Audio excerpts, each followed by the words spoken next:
So welcome all to this particular session. So friends, third session है May 21 November 21 CA final regular batch. So इस context में students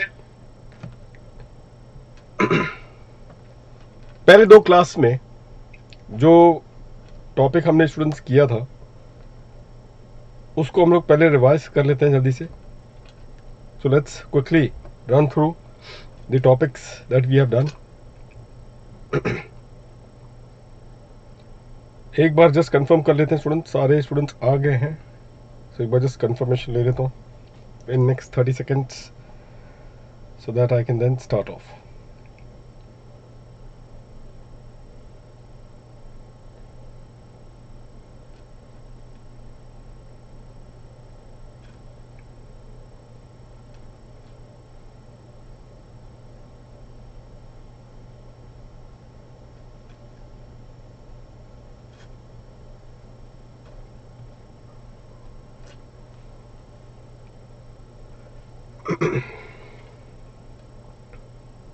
Good morning, good evening, sorry. Good evening to all of you students. तो एक बार हाजिरी आप लोग लगा दीजिए, चालू फिर कर लेते हैं. फाइन स्टूडेंट्स, चलिए पिछले क्लास तक की जो डिस्कशन हमारी थी स्टूडेंट्स, जो हमने अभी तक कर लिया क्विकली. अक्षत पटेल, गुड इवनिंग. तो पिछले क्लास तक की जो डिस्कशन है स्टूडेंट्स, उसको मैं क्विकली एक बार रिकैप ले लेता हूं आपके सामने. ध्यान रखना मुद्दा हमारा क्या था कि जब charging section, Prakhar Sharma good evening, जब हमने चार्जिंग सेक्शन को इंटरप्रिटेट हमने किया था, मिलन, ऋषि, ऑल प्रेजेंट सबने अपनी हाजिरी लगा दी है. तो चलिए स्टूडेंट्स, तो पिछले पर्टिकुलर क्लास में हमारा देखो फोकस एरिया स्टूडेंट्स हमारा था here in Chile. Focus area क्या था? Was on the total income. So the chargeability was on the total income, and that total income primary उस पे हमारा पूरा था कि हाँ भाई ये जो टोटल इनकम पे जो असेसमेंट होगा वो अर्लीस्ट पॉइंट ऑफ टाइम जो असेसमेंट उसका किया जा सकता है वो किया जा सकता है as on the 1st of April of the relevant AY. That is the earliest point of time when the computation of the total income can be made and eventually the computation of the tax liability. ये बात हमने रखी थी और इसी वजह से जो भी लॉ एनफोर्सेबल होगा, जो भी लॉ एप्लीकेबल होगा as on the 1st day of the relevant AY, 1st April of the relevant AY, उसी लॉ के मुताबिक आपने टैक्स कंप्यूटेशन करना है. टैक्स कंप्यूटेशन क्या होगा? Function of two factors. वो दो फैक्टर्स क्या होंगे students? Total income and the rate of tax. जहां तक रेट ऑफ टैक्स था, याद करें पहली क्लास, उसको हमने डिकोड किया था. रेट ऑफ टैक्स में special rate of tax to be applied on the special income, जो कि आपको मिलेगा from the income tax act, and on the balance total income, जिसपे आपके पास दो ऑप्शन है. पहला ऑप्शन होगा जो अभी एग्जिस्टिंग ऑप्शन जो है, जो क्या है आपके पास कि आप नॉर्मल जैसे कंपटीशन करते हैं टोटल इनकम वैसे करें और उस पे जो एग्जिस्टिंग रेट जो है वो आप लगवा दें. ये जो अभी तक का जो हमेशा ऑप्शन जो मिलता था. और जो सेकंड है, जो कि अब अमेंडमेंट के जरिए उनको एक ऑल्टरनेटिव स्कीम दिया गया है, वो ये है कि आप पहली बात है टोटल इनकम कंप्यूट करेंगे by forgoing the major incentives, major deductions. उसको फॉरगो करके आपने टोटल इनकम कंप्यूट करना है. तो ऑब्वियसली आपका टोटल इनकम काफी पंड्या तेजस, आपका टोटल इनकम काफी बढ़ जाएगा. तो उस टोटल इनकम जो आपने कंप्यूट किया है उसमें से आपने बाहर निकाल लेना है स्पेशल इनकम, क्योंकि उस स्पेशल इनकम पे तो स्पेशल रेट ऑफ टैक्स ही लगना है. और फिर बैलेंस टोटल इनकम जो है, उस बैलेंस टोटल इनकम पे आपने स्टूडेंट्स रेट लगवा देना है as per the the reduce rate of tax, जो कि एक ऑप्शन आपको दिया गया है.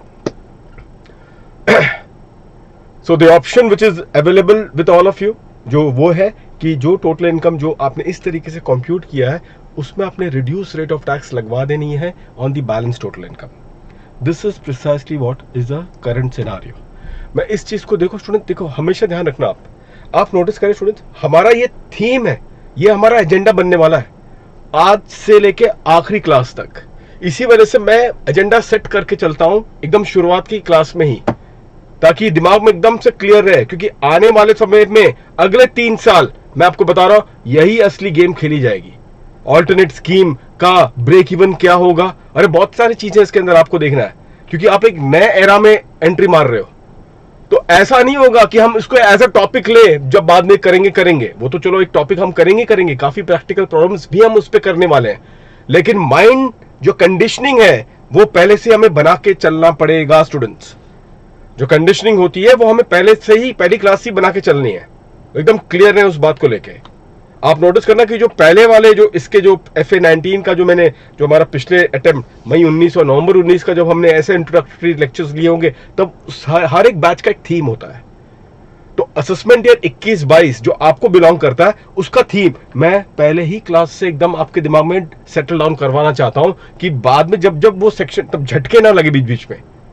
तो पहले से ही आपको माइंड में कंडीशन करके रखवा रहा हूं कमलनाथ, ताकि बीच बीच में बाद में आपको झटके ना लगे, एकदम क्लैरिटी के साथ कि हाँ भाई ये स्कीम है। हाँ, वो प्रोविजन क्या है वो प्रोविजन आके देखेंगे, लेकिन ऐसा नहीं होना चाहिए कि अचानक से एक बहुत बड़ा प्रोविजन आप उस समय पे कर रहे हो, उसका लोड आप संभालने के सक्षम नहीं होंगे। इनफैक्ट स्टूडेंट जो किताब भी है होगी क्रिश, जो किताब भी आप लोग को दी जाएंगी उस पे भी ये सारे ऑब्जर्वेशन स्टूडेंट्स आपको मिलता रहेगा, ताकि आपको बोलते हैं ना कि एक स्लो डोज, एक हल्का हल्का छोटा छोटा डोज आपको हर पर्टिकुलर टॉपिक में आपको इसका मिलता जाएगा, सो दैट जब ये वाकई में टॉपिक आ जाए आप में एक कंफर्ट लेवल का एकदम से एक बोलते हैं ना आप एकदम कंफर्ट लेवल पे आ जाओ। That exactly is the motto, ये माइंड गेम का गेम है। तो स्टूडेंट्स इसी वजह से इस पूरे कॉन्टेक्स्ट में देखना, एकदम पूरा थीम में सेट करके चल रहा हूं, क्योंकि ये बहुत बड़ी चीज होने वाली है असेसमेंट ईयर 21-22 में। अभी आपको फील नहीं आ रहा है, देखना जब रिटर्न ऑफ इनकम के टाइम पे जब आएगा ना, टाइम पे जब आप रिटर्न फाइल कर रहे हो कि उस टाइम पे आओगे, एग्जामिनेशन के बाद जब आप जाओगे ड्यूटी करने, जो बैलेंस अपनी आर्टिकलशिप पीरियड की जो ड्यूटी बची रहेगी, तब देखना अल्टीमेटली ये जो सिखवाया जा रहा है आप लोगों को, तब असेसमेंट ईयर 21-22 में जब आप अपने क्लाइंट का रिटर्न तभी फाइल करने की कोशिश करोगे बैलेंस आर्टिकलशिप पीरियड में, तब देखना कितना ये सब चीजें आपको काम आएगी, पता तभी चलेगा आप लोगों को। तब याद रखना ये डेट और ये टाइम, ठीक है। चलिए अब स्टूडेंट्स आगे बढ़ते हैं जल्द से जल्द। तो ये हमारा पहला पॉइंट था as far as the rate of taxes concern. उसके अलावा स्टूडेंट जो सेकंड पार्ट जो हमारा डिस्कशन का जो अभी हमारा पॉइंट चल रहा था वो क्या था, total income. Total income students, अब आप बोलो सर ये टोटल इनकम क्या है, तो टोटल इनकम को मैंने बताया था कि भाई सम्मान देना पड़ेगा आपको, सम्मान दीजिए। क्यों?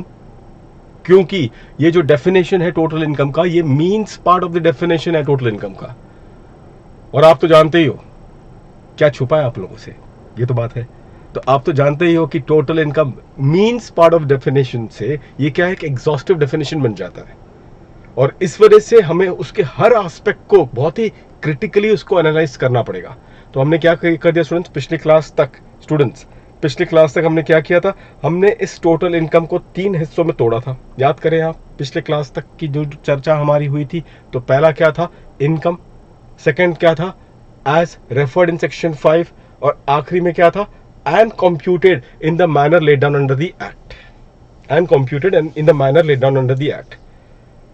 ठीक है, तो ये प्राइमरली ये जो 3 हिस्सा था ये हमने बात रखी थी, जिसमें से मैंने पहला और दूसरा पॉइंट आपके साथ टैली करवा दिया। पहला दूसरा पॉइंट क्या था स्टूडेंट्स, पहला पॉइंट था इनकम। बताएं इनकम का मतलब क्या होगा, आगे से क्या नारा लगवाना है, इनकम का मतलब क्या है बताइए, नारा लगा के बताइए अपने घर से। अगर आप हो इतना जोर से चिल्लाएं कि घर वाले अल्टीमेटली आपके बाजू में आ जाए कि हुआ क्या, चलो चिल्लाओ अल्टीमेटली जोर से, इतना जोर से आपको चिल्लाना होगा। इनकम का मतलब क्या है कि सारे घर वाले लोग अल्टीमेटली आ जाए, क्या हुआ क्या अचानक और फिर बाद में बताना कि क्या बोला गया था।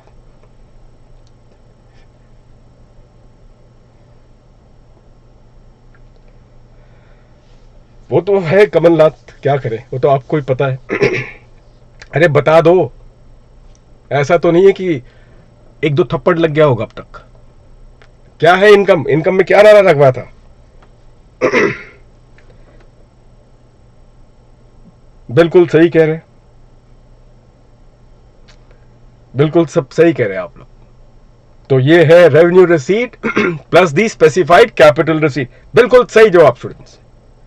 तो यही बात आपने रखनी है स्टूडेंट्स। अब वो ये क्या है, रेवेन्यू रिसीट और स्पेसिफाइड कैपिटल रिसीट है, बस चर्चा नहीं करनी, बस वो सारे फ्लैश। अब स्टूडेंट देखो क्या होता है, रिवीजन जब आप लेते हो ना डीटी का, ऐसे ही करना है आपने, हर एक थीम का आपको इस तरीके से रिवीजन लेके चलना है, क्योंकि क्या होगा ध्यान रखना कि अब डीटीए पूरा का पूरा ऐसा नहीं, देखो रिकलेक्ट जितना मैक्सिमम आप कर सकते हो कीवर्ड में, आप यही होता है। देखो फाइनल सी स्टूडेंट मैं आपको बता देता हूँ, चलो टाइम है अभी, आपको स्टार्टिंग से बता देता हूँ स्टूडेंट। हो सके ना जो मैं एडवाइस आपको दे रहा हूँ वो आप सारे सब्जेक्ट्स के लिए कीजिएगा। मैं इसके लिए मैं बोल रहा हूँ क्योंकि भाई मैंने भी अपने, आप बोलोगे कि आपको कितना स्टडी लीव मिला था, तो मुझे 2.5 महीने की स्टडी लीव मिली थी। 2.5 महीने में both the groups first attempt CA final 21st rank. अब ये हुआ कैसे कैसे आपने किया वो सब बात की बात है, लेकिन मैं आपको बताता हूँ कि मेरी रिवीजन कैसे थी। मैं आपको बताता हूँ स्टूडेंट्स क्या होता है, डुप्लीकेशन हमसे बहुत ज़्यादा होता है। हम तसल्ली के लिए पढ़ते हैं, एग्जामिनेशन में अगर आप देखते हो ना हम लोग तसल्ली के लिए बहुत चीज़ पढ़ जाते हैं, कुछ नहीं कर रहे हैं, हम अपने आप को तसल्ली देते हैं। एक्चुअली बहुत चीज़ें हमें आती है, सबकॉन्शियस माइंड में बैठा हुआ है, लेकिन फिर भी क्या होता है, पढ़ाई का टेक्निक ही इतना बेकार हमने चुन रखा है। हमारा जो स्टडी का जो पैटर्न है ना स्टूडेंट्स, जो माहौल में हम लोग पढ़ते हैं और जिस तरीके से अब तक हम यहाँ तक पहुंचे हैं, वो हमें इतना लार्ज वॉल्यूम के लिए वो हमें केपेबल नहीं बनाता है। हमारा एक्चुअली वही होता है ना कि हम लोग को जब तक हमारे नजर के सामने कोई चीज ना हो, देखा नहीं गया हो, तब तक वो तसल्ली मिलती नहीं है। वो चीज को आपको अल्टीमेट तसल्ली जो है ना फैक्टर, उसको हटाना पड़ेगा, क्योंकि आपको आता है। अब आपको कैसे पता चलेगा कि ये चीज आपको आता है, मैं आपको सिंपल बता देता हूँ। Revenue receipt, specified capital receipt, content हमने लिखवाया किताब में, वो अच्छी बात है, वो आपने लिख दिया है, ठीक है। लेकिन मैं आपको बता रहा हूं, मैं अभी अगले बार कैसे इसको वॉच करूंगा, मैं आपको बता रहा हूं। बस आंख बंद करके जैसे मेरी रिवीजन चल रही है, रेवेन्यू रिसीट, क्या मुझे वो बातें फ्लैश हो रही है रेवेन्यू रिसीट और स्पेसिफाइड कैपिटल रिसीट में, क्या मैंने लिखा था? अगर हो रही है मैं देखूंगा। मैंने सेकंड जब रिवीजन जब मैं ले रहा हूं वापस से, फिर से एक बार मैं उसको याद करने की कोशिश करूंगा प्राइमरी कि क्या मुझे वो बातें जो लिखी गई हैं वो फ्लैश हो रही कि नहीं, याद हो रही है, फेयर इनफ। और थर्ड टाइम जब भी मैं देखूंगा वापस से, उसको मैं फिर से रिकॉल करने की कोशिश करूंगा कि ये रेवेन्यू रिसीट और स्पेसिफाइड रिसीट के अंदर जो कंटेंट है क्या है वो मुझे रिकॉल हो रहा है कि नहीं। अगर हो रहा है तो क्या करना, मैंने वो पेज फाड़ देना है, फाड़ना नहीं है आपने, लेकिन वो बाद में क्रॉस कर देना है, उसको बाद में आपको रिवाइज करने की जरूरत पड़ेगी भी नहीं। अब सीधा एग्जामिनेशन डे पे आपको कोई धोखा नहीं देगा माइंड, आपको जब भी जरूरत होगी तो जैसे बोलते हैं ना दिव्यास्त्र, उस समय जब जरूरत पड़ेगी तब ये वापस से अल्टीमेटली ये फ्लैश आपको उसी तरीके से आएगा। रिकॉल कर सकते हैं या नहीं वो कर, ताकि होगा क्या होगा, कंटेंट आप रिड्यूस करें, तसल्ली के लिए मत पढ़ें। हम लोग पढ़ते हैं तसल्ली के लिए, अगर तसल्ली के लिए पढ़ोगे ना तो डमी भी करोगे तभी भी टाइम कम रहेगा, क्योंकि जंग अभी की नहीं है। आप लोग रियलिस्टिकली सोचना स्टूडेंट्स, जंग कभी की होगी, last month of this thing. असली लड़ाई अभी नहीं चल रही है प्राइमरी, असली लड़ाई जो चलेगी ना आखिरी महीने के टाइम पे, अप्रैल 2021, अगर मई 21 का एग्जाम अगर आप दे रहे हैं, या अक्टूबर 2021 अगर नवंबर 21 का एग्जाम दे रहे हैं, तो वहां होगा असली अल्टीमेटली जंग। तब देखते हैं कि आप कैसे 8 पेपर को उस अल्टीमेटली कम समय पे और उतने वॉल्यूम के साथ आप रिवाइज कर पाते हो। और प्रैक्टिस भी करनी है पेपर, क्या उतना चीज आप कर पाओगे, कैसे करोगे? बहुत लोग ने जब तक आंखों के सामने नहीं देखा है तब तक अल्टीमेटली ऐसा लग नहीं रहा है कि हमने पढ़ाई की है। अब आपको वो चीज अगर अप्रैल के महीने में भी अगर आपको ऐसे ही करना है तब तो हो चुका। तो तसल्ली देते रहो अल्टीमेटली अपने आप को, और आते आते फिर हो जाएगा एक ग्रुप। और बहुत लोग क्या करते हैं, चलो अगला अटेम्प्ट, कहां से शुरुआत किया था जर्नी और क्या हो गया, और कुछ नहीं, अगली बार भी ऐसी होना है, क्योंकि ये जो है ना, ये जो स्थिति है ये कभी चेंज नहीं होगी। चेंज तो हमें अपने आप को करना है, और उसकी प्रोसेस आपको अभी से शुरू करनी पड़ेगी। ये जो चीज मैं स्टूडेंट्स आपके साथ बात डिस्कस कर रहा हूं, यही ही चीज आपने करना है, हर एक सब्जेक्ट के लिए आप इंप्लीमेंट करें। प्राइमरी जहां पे भी आप अटक रहे हो कि नहीं भाई ये चीज रिकॉल नहीं हो रही, मुझे पहली बार में दूसरी बार रिकॉल नहीं हो रहा, तब जाके आपको वापस से रेफर करना है वो कंटेंट, जहां पे भी जो चीज लिखा होगा तब जाके आपने वहीं पे जाके उसको वापस से रेफर करना है। इस तरीके से आपको उसको एग्जीक्यूट करना है। This is exactly how you suppose to execute these things.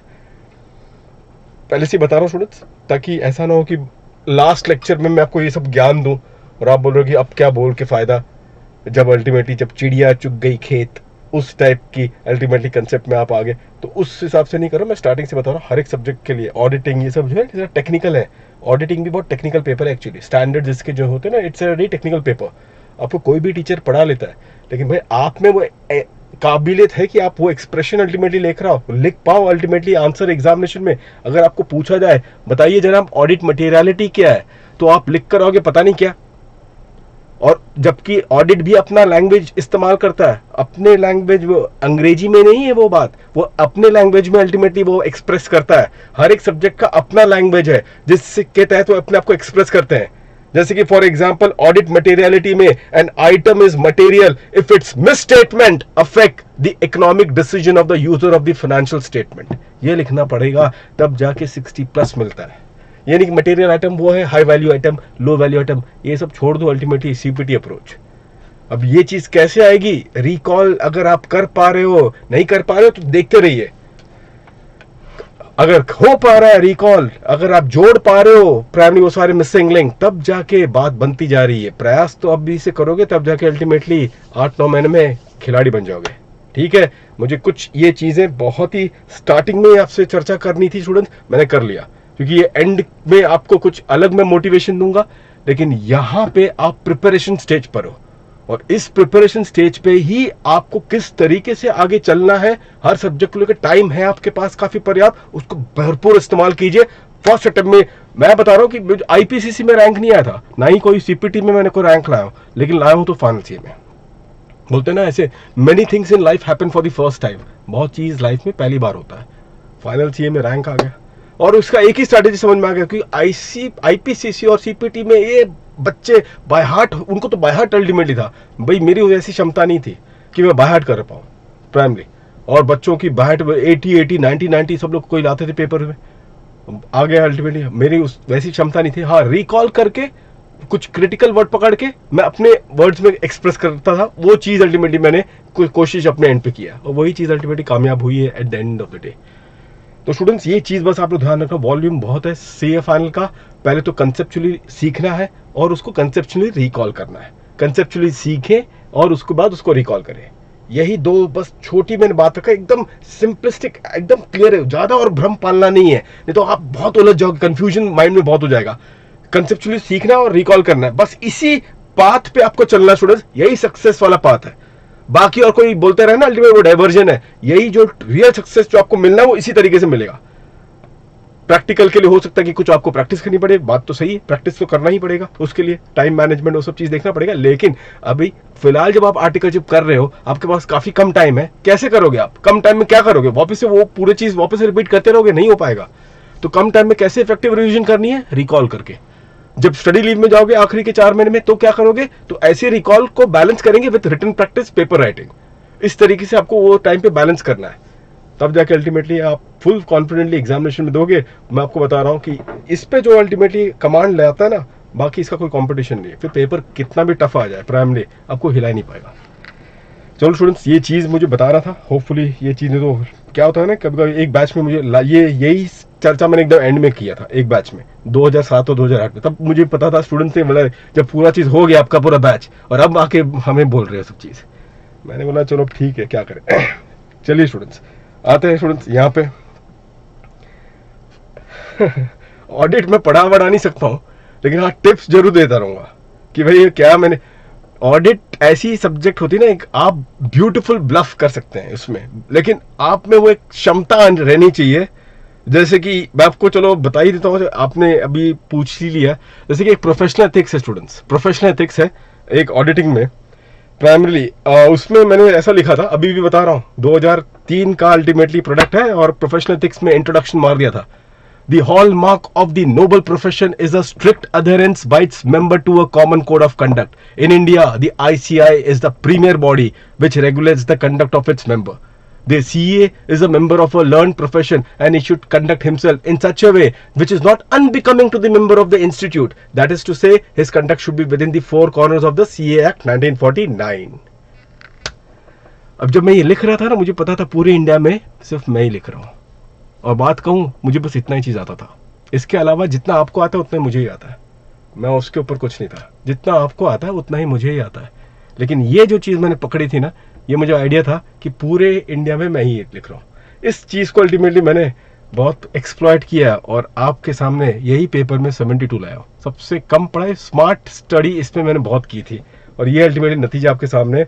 आधी रात को भी अल्टीमेटली पूछ लो, मुझे अभी भी याद है 2003 की बातें। ठीक है, ये सब चीजें होती है यहाँ पे। ये आपको इसमें थोड़ा स्मार्टनेस दिखाना पड़ेगा स्टूडेंट्स। गाइड कर दूंगा बाद में आप लोगों को कि how do you really do this things. अभी तो मैं आपको बस बता रहा हूँ कि ये लैंग्वेज लेना है, ये ऑडिटिंग का लैंग्वेज है, these are the real language of auditing. इससे आपको पकड़ के अल्टीमेटली क्या करना है, एज इफ कैसे मैंने एफर्टलेसली ये चीज बोला आपके सामने, वही एफर्टलेसली आपके सामने आना चाहिए।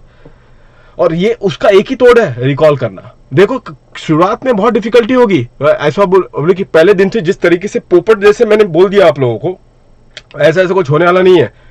शुरुआत में तो फ्रस्ट्रेशन बहुत होता रहेगा, लेकिन बस आपको बस यही पाथ पे चलता रहना है स्टूडेंट्स, हटना नहीं है, डरना नहीं है, बस यही पाथ पे चलना है। महीने 2 महीने के अंदर अल्टीमेटली बातें अपने आप जुड़ती जाएंगी। कोशिश तो करिए प्राइमरी, बिना कोशिश के तो कुछ भी आपका हाथ में मिलेगा नहीं। करके देखिए प्राइमरी, आप याद रखोगे मैंने आपको बहुत एक ब्रह्मास्त्र आपको दे दिया है ये चीज करके, जो रियलिस्टिकली एक बड़ा वॉल्यूम को काबू में करना इसी तरीके से किया जा सकता है। बाकी सब अल्टीमेटली बेकार की जड़ी बूटियां हैं। यही अल्टीमेटली एक कारगर तरीका है जहां पे वॉल्यूम को आर्टिकलशिप के टाइम पे और पोस्ट योर आर्टिकलशिप मतलब कि स्टडी लीव में जब आपने इसको मैनेज करना है, किस तरीके से करना है, उसकी जड़ी बूटी मैंने आपको दिलवा दी। ठीक है स्टूडेंट्स, तो मैं आपको ऐसी बीच में थोड़ा सा करता रहूंगा ताकि आपको अपना स्टेटस को एक बार पता चल जाए कि किस तरीके से आगे अपनी गेम खेलनी है। चलिए स्टूडेंट्स अब आगे बढ़े। चलिए अब यहाँ पे टोटल इनकम की बात हो रही थी पिछली क्लास तक, तो उसमें income which is referred in section 5, income मैंने आपसे ले पता लगा लिया। आपने ये कह दिया जोर से अपने घर पे चिल्ला के, क्या बोल दिया आपने, revenue receipt and the specified capital receipt, यही कहा था आपने, इजंट इट। उसके बाद मैंने ये भी कहा था कि वो इनकम सेक्शन 5 के स्कोप में फॉल होना चाहिए, वो इनकम सेक्शन 5 के स्कोप में फॉल होना चाहिए। तो सेक्शन 5 के स्कोप में क्या, ये भी बात आती है। तो सेक्शन 5 में तो बस अभी इतना ही करेंगे। टेरिटोरियल नेक्सस की हमने बात रखी थी स्टूडेंट्स, याद आ रहा है, पिछले क्लास में यही बात हमने किया था ना, टेरिटोरियल नेक्सस, जिसका मतलब ये है whereas in the case of a resident, resident के केस में वो टेरिटोरियल नेक्सस क्या था स्टूडेंट्स, वर्ल्ड इनकम है। नेक्सस उसके पूरे वर्ल्ड इनकम से बनेगा, क्यों, क्योंकि भैया हमारा तो उस कनेक्शन उस पर्सन से ही है जो कि रेसिडेंट है अंडर द एक्ट। लेकिन अगर एक नॉन रेसिडेंट की अगर हम बात करें, अगर हम एक नॉन रेसिडेंट की बात करें तो फिर हमारा नेक्सस उस पर्सन से नहीं है, लेकिन उसके इनकम से। किस इनकम से, सारे इनकम से नहीं, वो इनकम जो कि अक्रू या deem to have accrued in India हुआ है, और दूसरा है the income which has been received in India. बिल्कुल सही कह रहे हैं आप लोग स्टूडेंट्स, आप सभी लोग ने नेक्सस वाली थियरी पकड़ ली है। तो ये नेक्सस वाली थियरी थी स्टूडेंट्स, जो कि आप लोग ध्यान रखना। तो होपफुली संजय आपको अपना आंसर पता चल चुका होगा कि एग्जैक्टली किस तरीके से इस चीज को काबू में लाया जा सकता है। अब स्टूडेंट्स हम आते हैं तीसरे पॉइंट पे। मैंने लेकिन आपको तीसरे पॉइंट में आने के पहले एक आखिरी बार पिछले क्लास में भी चेतावनी दी थी, अभी भी मैं आपको चेतावनी दे देता हूँ।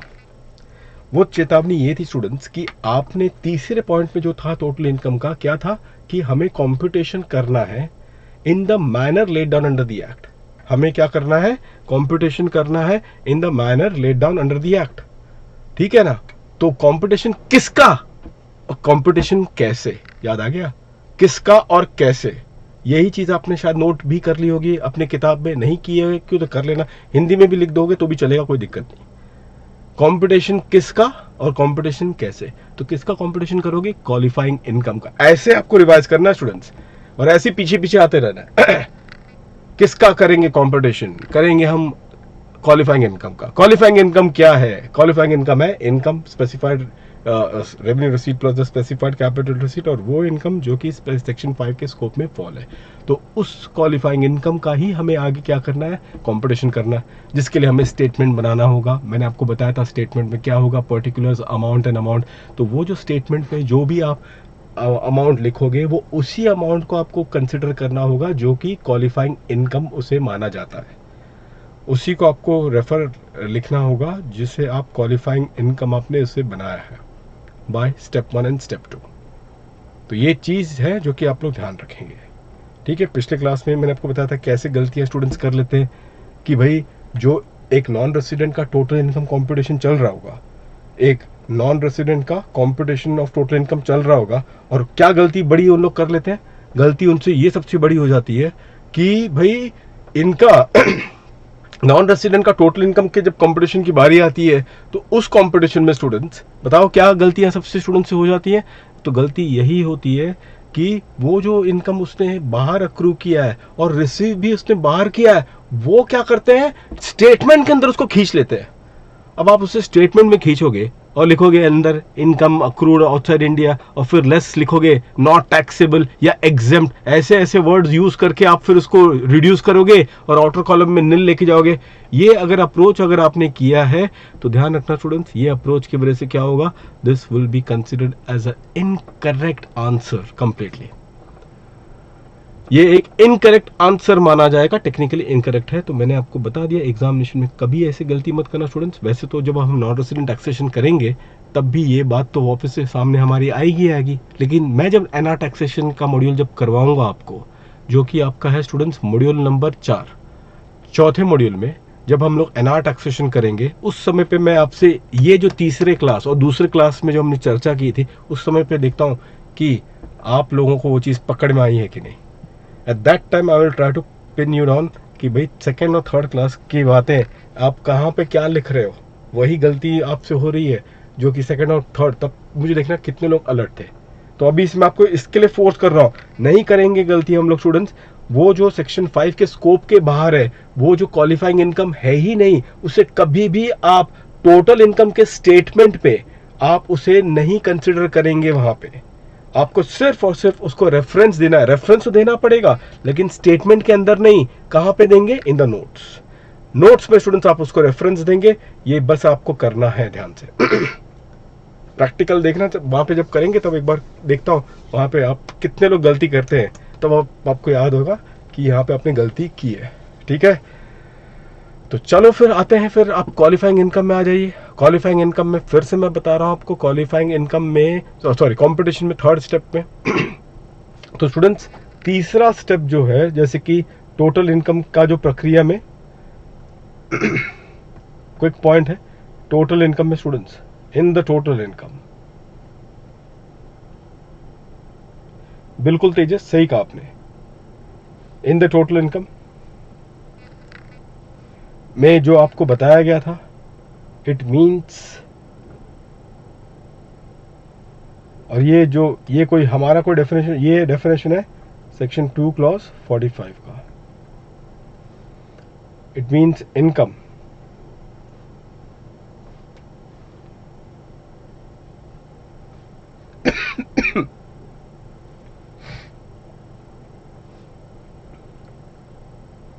referred under section 5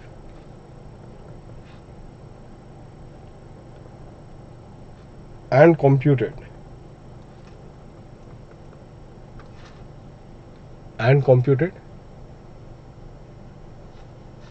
in the manner laid down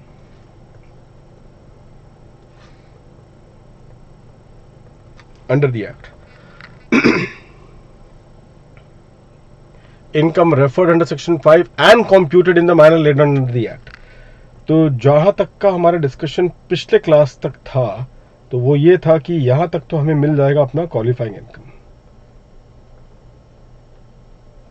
income.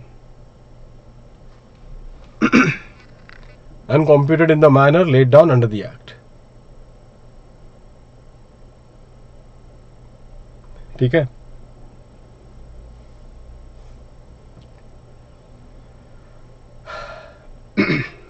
Copy एक बार कर लो स्टूडेंट्स, फिर उस हिसाब से मैं आगे लिखवाता हूँ आपको। और अब आप हमारा सबसे मेन पॉइंट आ ही चुका है, आज का डिस्कशन सबसे इंपॉर्टेंट और ऑब्वियस बात है स्टूडेंट्स, कहने वाली बात नहीं होगी।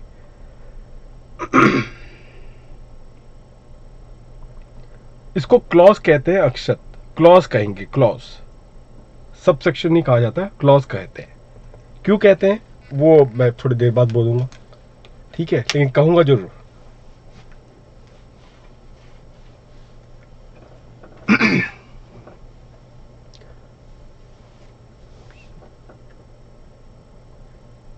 लिख लिया स्टूडेंट्स आप सभी लोग ने,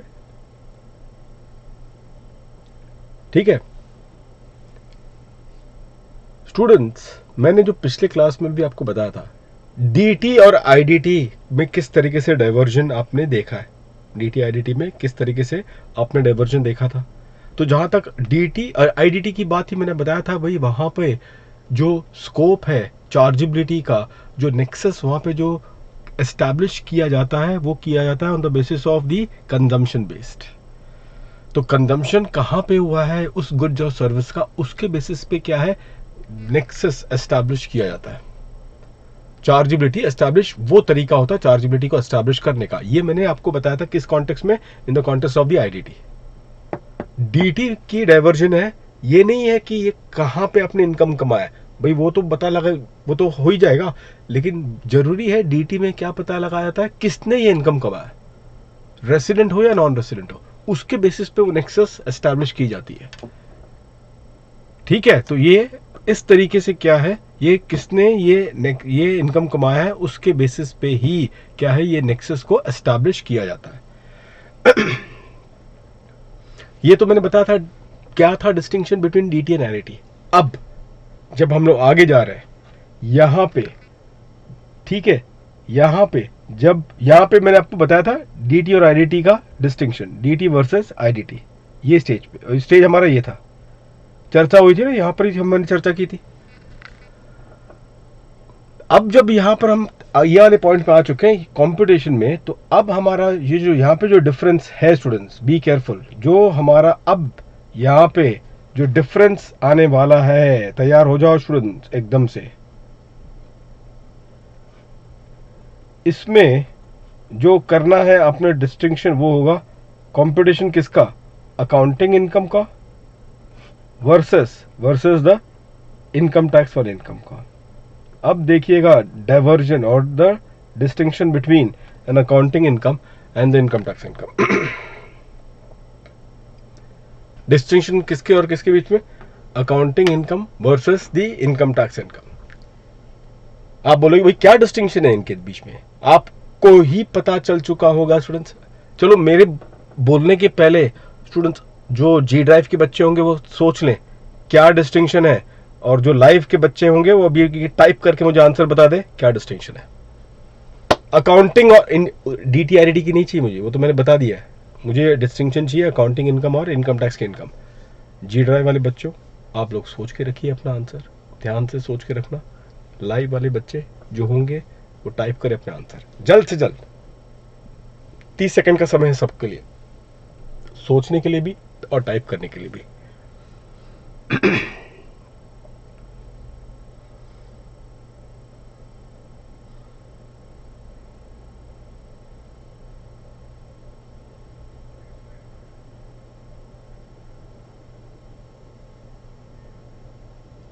ऋषि का आंसर आ चुका है।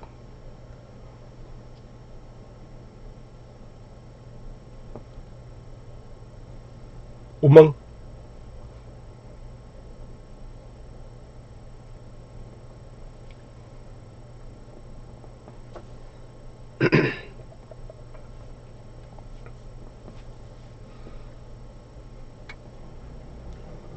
जल्दी जल्दी आंसर दो, क्या डिस्टिंक्शन है between accounting income and income tax income.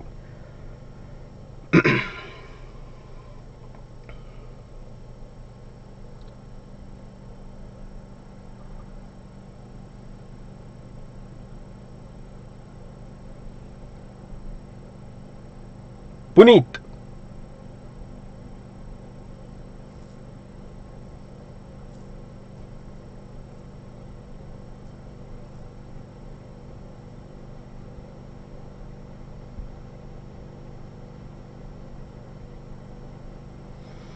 Puneet Pandya,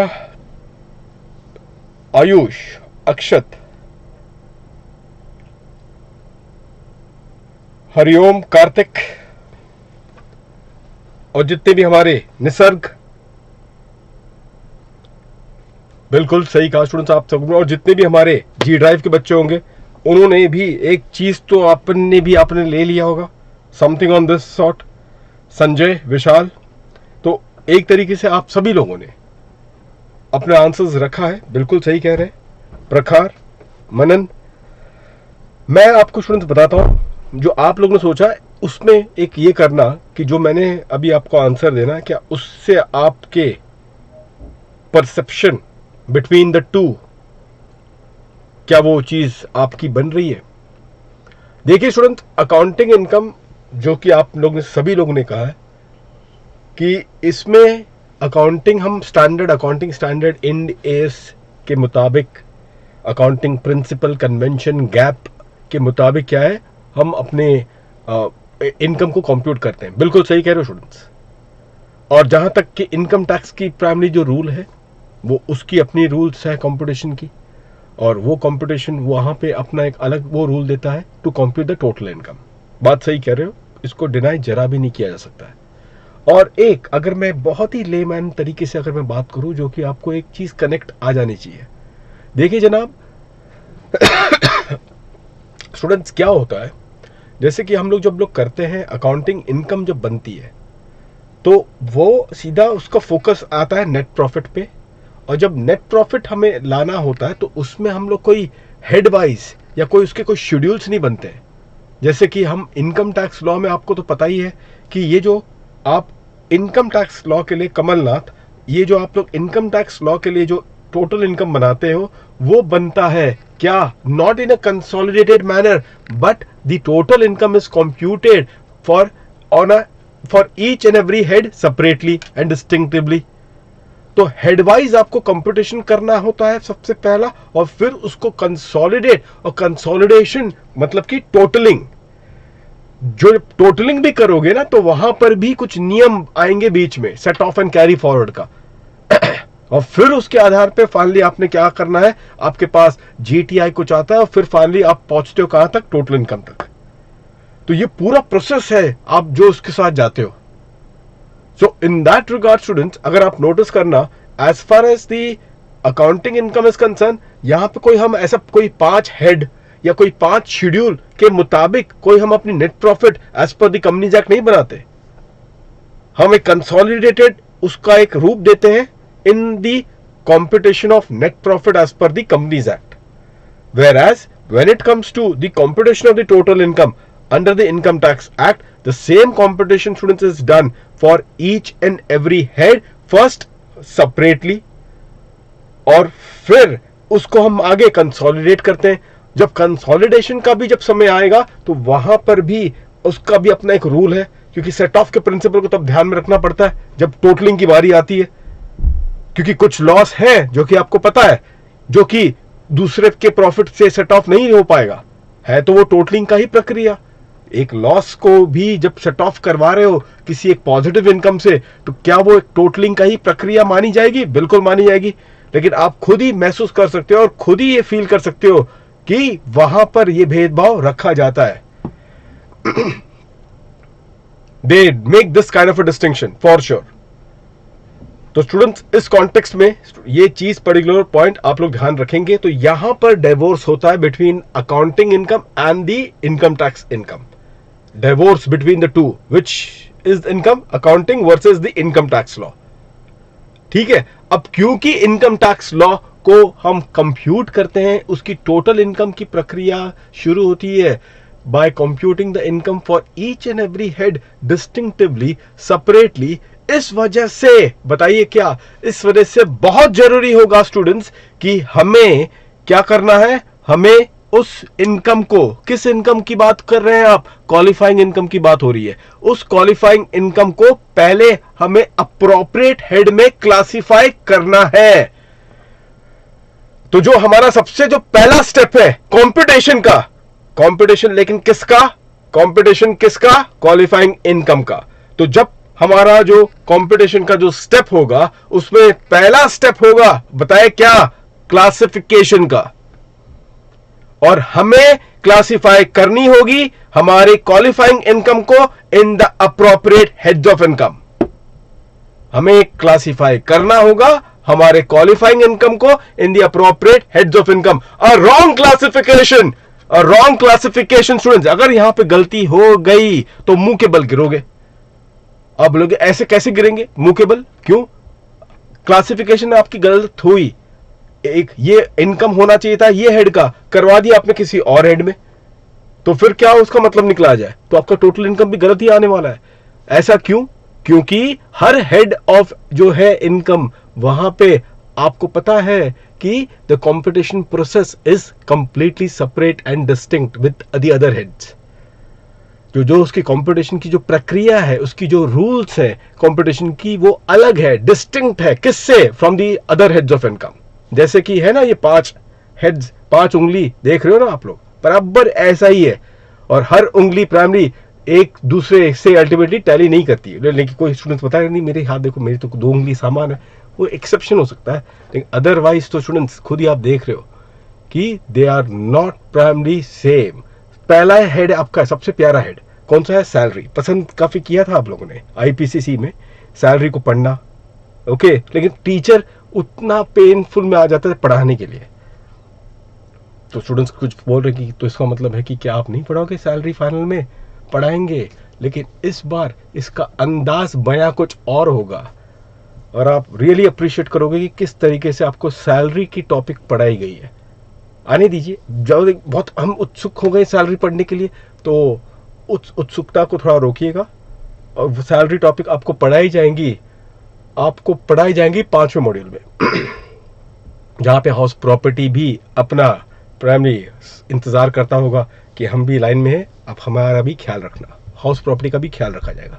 तो वहां पर हाउस प्रॉपर्टी भी करवाई जाएंगी स्टूडेंट्स। तो आप नोटिस करना स्टूडेंट्स, सैलरी का जो हेड है ना, ये उंगली बराबर सैलरी का हेड है। और सैलरी का जो हेड होगा ना, ये वाला हेड, क्यों ऐसा इतना छोटा हेड है, उसकी वजह आप खुद देख रहे हो। ये ऐसा हेड है जहां पे कोई डिडक्शन है ही नहीं। आप बोलोगे ये क्या कह रहे हो, डिडक्शन कैसे नहीं है? लेकिन नाम मात्र डिडक्शन। आपको तो चलो, आपने जब आईपीसीसी किया था उस जमाने में तो स्टैंडर्ड डिडक्शन भी नहीं था। अभी देख रहे हो अल्टीमेट स्टैंडर्ड डिडक्शन आया हुआ है, 40,000 का था लास्ट टू लास्ट ईयर, फिर उसके बाद 50,000 उन्होंने क्या किया, अमेंड करवाया। उसके पहले तक तो था ही नहीं स्टैंडर्ड डिडक्शन।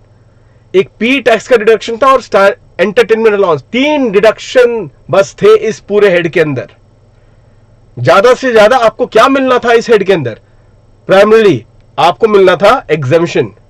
वो भी मेजर एग्जेम्पशंस कहां पर थे? रिटायरमेंट वाले कैटेगरी के लिए कॉन्टेक्स्ट में था। रिटायरमेंट मतलब कि ग्रेच्युटी हो गया, आपका पेंशन हो गया, प्रोविडेंट फंड, वहां पर क्या था, एग्जेम्पशंस ज्यादा थी।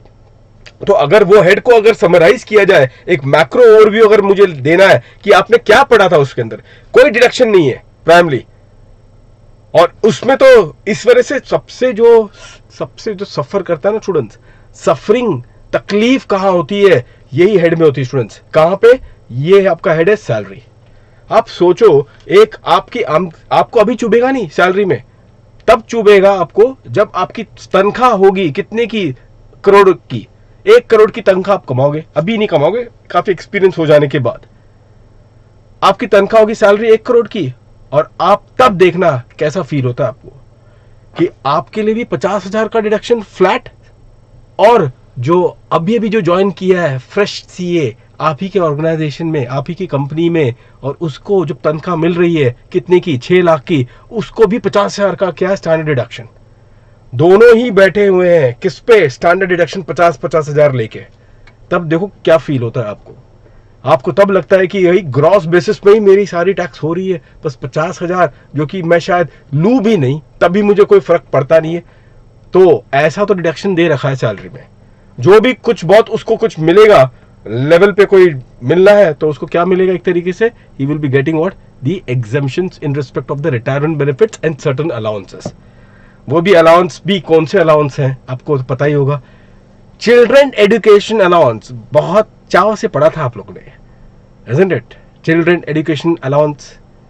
और ये जो पढ़ा था ना अभी 2020-2021 में जो पढ़ोगे जो लिमिट है, हमने भी वही पढ़ा था। और तब भी बहुत ही ऐसा लगता था कि यार ये लिमिट कितना, कैसा लिमिट है। ये लिमिट को देख के भी थोड़ा सा एक सरप्राइज हो जाता था। तो मैंने बोला ये लिमिट तो जब मैंने पढ़ा था लेट 90s में पहले बार जब मैं अपने आईपीसीसी की तैयारी कर रहा था, तभी भी सेम लिमिट थी। मुझे लगा कि यार ये लिमिट तो हमारे इससे कंपटीशन में है, क्योंकि तभी स्टाइपेंड भी 150 रुपया था। तो लग रहा था कि हमारे स्टाइपेंड से कॉम्पीट हो रहा है एग्जेम्पशन का, children education allowance, children hostel allowance का। तो मैंने अपने बॉस से पूछा, जिन्होंने 80s में सीए किया था अपना, उनको पूछा कि भाई आपके टाइम पे क्या था? उन्होंने बोला यही था। तो मेरे को समझ में आ गया कि उसके बॉस भी जो रहेंगे उन्होंने भी 100 रुपये पर मंथ पर चाइल्ड, रिस्ट्रिक्टेड टू 2 चाइल्ड, उसके बॉस ने भी वही पढ़ा हुआ। तो ये है आपका बढ़िया हेड। कौन सा हेड है? सैलरी। इसको हम लोग स्टूडेंट जब करेंगे ना, तो इसको सैलरी को चैप्टर 6 के साथ मैं लिंक करने वाला हूं, क्योंकि भाई सैलरी प्रैक्टिकली जब आप देखना क्या करोगे, आप लोग के लिए क्या है सैलरी, जब आप होगा तो क्या होगा आपके लिए। प्राइमरी एक सैलरी टूटा फूटा, यहां पे कुछ ऐसा आपको एग्जामिशन 100 रुपए, 150 रुपए, 50 रुपए, और बाद में स्टैंडर्ड एक्शन ले लेना 50,000 रुपए, यही कुछ मिलने वाला है। ठीक है, आपकी नजर रहेगी, एक सैलरी एम्प्लॉय की नजर कहां रहती है, चैप्टर 6 की तरफ। एटीसी, एटीडी तभी आपको बहुत पसंद आता है। तो एटीसी और एटीडी, एटीजी डोनेशन दे के अल्टीमेटली वहां पे कुछ खींच लिया आपने, ऐसे तो कुछ कर करके अल्टीमेटली आप क्या करोगे, जोड़ के डिडक्शन ले लेके पहुंचोगे और फाइनली आपकी अपनी टोटल इनकम बनती है। तो वो चीज अल्टीमेटली हम लोग करेंगे, उसकी लिंकिंग अल्टीमेटली ये बहुत जरूरी है कि जब भी सैलरी करो, ये चैप्टर 6 से के जो छोटे छोटे डिडक्शन है आईपीसीसी ओरिएंटेड, उसको अल्टीमेटली कर लेना चाहिए। तो ये है आपका सैलरी का हेड। देखो कुछ भी नहीं आपको मिल रहा है इसमें, बाय द वे डिडक्शन के रूप में कुछ भी नहीं है। इसी वजह से मैं तो अपने स्टूडेंट्स को यही कहूंगा भाई कि आप देखो एक्सपीरियंस के लिए तो सैलरी में तो आ जाओ, आपको करना पड़ेगा एक्सपीरियंस लेने के लिए, लेकिन ज्यादा टाइम तक मत टिके रहना अपने जिंदगी में सैलरी के हेड के अंदर, नहीं तो पूरी जिंदगी चली जाएगी कौन से हेड में, ये सैलरी और ये आपका आईएफओएस, पूरी जिंदगी बस इसी में चली जाएगी। देख रहे हो ये 2 उंगली को। और फिर आपको लिटरली अगर सुख भोगना है, किस हेड का सुख भोगना है आपको, हाउस प्रॉपर्टी, कैपिटल गेन्स, अगर ये 2 हेड का अगर आपको सुख भोगना है तो बहुत जल्दी आना पड़ेगा किस हेड में स्टूडेंट्स, किस हेड में आप आना पड़ेगा, अंडर दी हेड पीजीबीपी।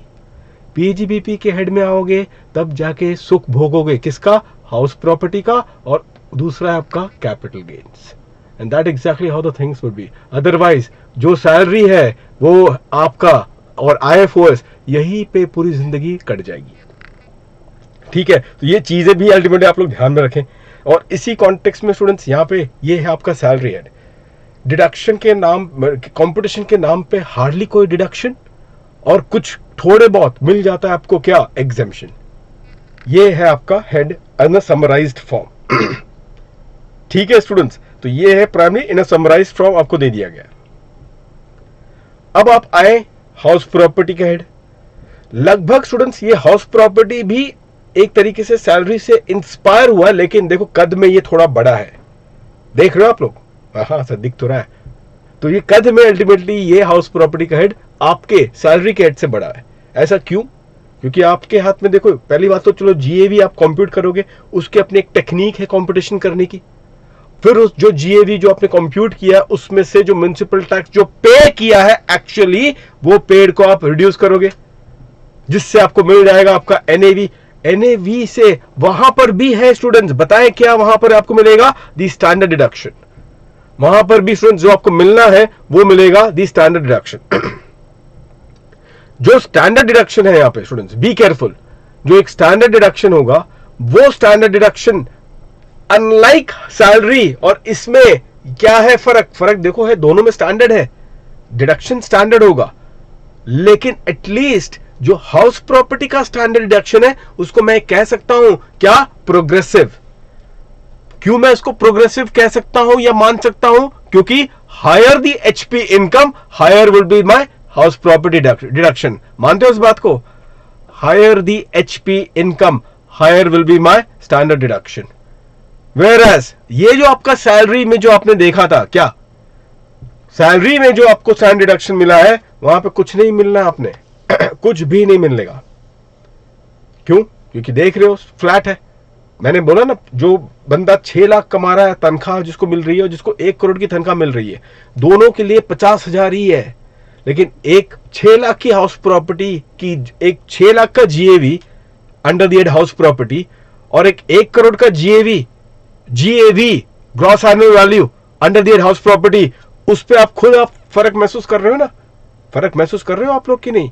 वहां पे 30% का स्टैंडर्ड डिडक्शन 6 लाख पे आपको क्या दे देगा, नेट रिजल्ट कितना डिडक्शन मिलेगा आपको, 1,80,000 का, 1,80,000 का वहां पर डिडक्शन मिल रहा है। जबकि 1 करोड़ जिसका है जीएवी, उस पर 30% अगर मैं ले लूं तो मेरा 30 लाख का स्टैंडर्ड डिडक्शन बनता है।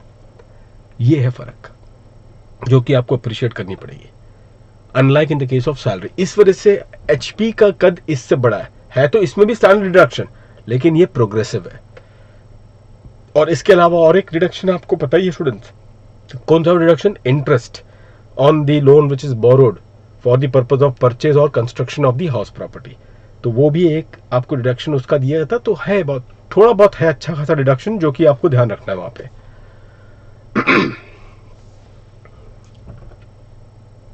इसके बाद ध्यान से सुनना इस बात को, ये चीज को ध्यान से सुनेंगे। जो नेक्स्ट हेड आपका आ रहा है, बताइए कौन सा है? पीजीबीपी का हेड। तो पीजीबीपी के हेड में स्टूडेंट्स यहां पे in the head of PGB be careful, यही एक ऐसा इकलौता हेड है जो कि आप खुद ही महसूस कर सकते हो जहां पे आपने डिडक्शन जो लेना है वो लेंगे आप ऑन द एक्चुअल बेसिस। यही एक ऐसा इकलौता हेड है जहां पे एक्चुअल बेसिस में आपको डिडक्शन दी जाती है, obviously subject to other conditions and restriction, like cash payment पे पाबंदी है, टीडीएस डिफॉल्ट अगर होगा तो वो खर्चा जिसका आप डिडक्शन लेने की कोशिश कर रहे हो वहां पे डिसअलाउंस हो जाएगा, etcetera etcetera, subject to certain rules. लेकिन कम से कम इस बात की तो तसल्ली है ना कि भाई ये एक ऐसा हेड है जहां पे डिडक्शन जो मुझे दिया जा रहा है वो एक्चुअल बेसिस पे दिया जा रहा है, और यही है ये महान हेड पीजीबीपी। और यहां पर ही देखिए स्क्रूटनी आता है ना, जब असेसमेंट प्रोसीजर होता है ना, तो स्क्रूटनी जब आता है यही वाला एक हेड होता है, सबसे बड़ा हेड। और असेसिंग ऑफिसर को भी देखो, आप खुद ही नोटिस कर सकते हो, स्टैंडर्ड डिडक्शन डाल के ये एक्चुअली एसएससी को नहीं किया गया है। प्लीज नोट करना स्टूडेंट्स, आप लोग को ये लगता है कि एसएससी के लिए लॉ बनाया जाता है, नहीं, डिपार्टमेंट इसको एडमिनिस्टर तरीके से कर पाएगा या नहीं कर पाएगा उसके मुताबिक लॉ बनाया जाता है। क्या आप में क्षमता है इसको एडमिनिस्टर करने के लिए? उतने आपके पास ऑफिसर्स हैं, असेसिंग ऑफिसर्स हैं कि वो एडमिनिस्टर कर पाएंगे एक हाईली कॉम्प्लेक्स लॉ को? तो इसी वजह से ये स्टैंडर्ड डिडक्शन उनको देनी पड़ती है। क्यों? ताकि ये मुद्दा वहीं पे खत्म हो जाए। अब अगर किसी बंदे का सैलरी वैलरी में वो तो स्क्रूटनी भी नहीं दे देंगे आपको, अगर आपका सिर्फ सैलरी इनकम अगर होता है, स्क्रूटनी वोटनी कुछ नहीं आने वाला है। क्योंकि असेसमेंट पे वो क्या करते मालूम है? एम्प्लॉयर को ही टारगेट करेंगे जिस पे टीडीएस 192 की डिडक्ट करने का क्या है, रिस्पॉन्सिबिलिटी है। क्योंकि वहां पे वो 192 का टीडीएस लेके वो सैलरी का डिडक्शन क्लेम करेगा, तो उसी एम्प्लॉयर पे अल्टीमेटली क्या है, उन पे असेसमेंट करके वो पता लगा लेंगे कि वाकई में जो सैलरी जो दिया गया है उसका असेसमेंट तरीके से हुआ है या नहीं। एम्प्लॉयर लेवल पर ही असेसमेंट खत्म हो जाता है, एम्प्लॉय लेवल तक तो बात ही नहीं पहुंच पाता है, असेसमेंट होती ही नहीं है। फिर हाउस प्रॉपर्टी का अगर थोड़ा बहुत अगर हो भी जाए तो भी असेसमेंट चुटकियों में कंप्लीट हो जाती है। आप बोलेंगे कैसे चुटकियों में कंप्लीट हो जाएगी? भाई जीएबी का थोड़ा बहुत हिसाब किताब देखना पड़ता है, इंटरेस्ट थोड़ा यहां वहां देख लिया, बात खत्म, बाकी देखना ही क्या है आपको as far as the head house property is concern. तो अगर कोई लिटरली अगर असेसमेंट जिसका बनता है वो किस हेड का बनेगा? प्रैक्टिकली देखो पीजीबीपी का, क्योंकि यहां पे क्या है, डिडक्शन है एक तरीके से, क्या देयर इज इनफाइनाइट डिडक्शन। बस कंडीशन सेटिस्फाई होने चाहिए, डिडक्शन आप अपने हिसाब से लेते जाओ for the purpose of business and profession, ऐसा सब चीज लिखा हुआ है। बस हमें पर्पस पता लगाना है कि बिजनेस के लिए है या नहीं, बाकी तो डिडक्शन आप by what ever name called आपको मिल जाएगा डिडक्शन। डिडक्शन को तो हम नेमिंग कर ही नहीं रहे कि किसका डिडक्शन लोगे, चाहे जो भी अल्टीमेटली हो खर्चा अलाउंस आपको दे दिया जाएगा, बस कंडीशन ये फुलफिल होनी चाहिए। तब आप अब समझ रहे हो ना, अल्टीमेटली असली गेम यहीं पर है।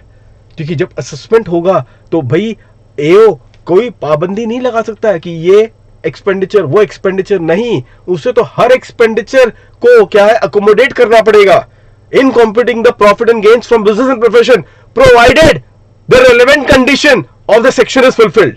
सारे एक्सपेंडिचर को उसको अकोमोडेट करना पड़ेगा, provided what, the relevant condition of that section is fulfilled. ये है आपका हेड पीजीबीपी।